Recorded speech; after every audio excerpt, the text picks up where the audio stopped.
Hello, I'm Bill Watson, and you're watching Dying for a Snack, a Cat on the Bed mini documentary. After watching the DVD, Forks Above Knives, I came to understand that the Western diet is killing us, and that we are victims of a conspiracy spawned by the medical profession in a benign but negligent way, the FDA, the pharmaceutical industry, and the huge dairy, cattle, and agro industries. And all of this bad food is being served to us on the shelves from supermarkets, the glossy packages overloaded with nutrient-stripping processing, excess sugar, salt, and excess calories and fat. And it isn't our fault. We have been conditioned from birth to crave this food, and it's a big business, bigger than we can imagine. With the government's blessing, the agro industry delivers the food for this bad diet, and the medical and drug industry delivers the pill that will fix the consequences, and no one dares challenge the status quo.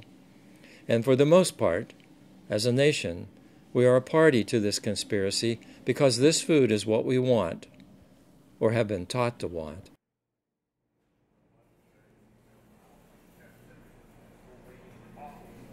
According to the National Soft Drink Association, consumption of soft drinks is now over 600 12-ounce servings per person per year. Since the late 1970s, the soft drink consumption in the United States has doubled for females and tripled for males. The highest consumption is in the males between the ages of 12 to 29. They average 1/2 gallon a day, or 160 gallons a year. Drinking one or more soft drinks per day has been correlated with an increase in these symptoms: a 32% higher chance of having low HDL levels, a 31% higher risk of becoming obese, a 30% higher chance of increased waist circumference, and a 25% greater chance of having increased blood triglycerides or fasting hypoglycemia. A 20-ounce regular soda contains 227 calories, according to the U.S. Department of Agriculture. That single drink is more than 10% of the total calories an adult woman needs to maintain a healthy weight, according to the USDA diet guidelines. Meanwhile, about 1 in 4 Americans gets at least 200 calories a day from sugary drinks.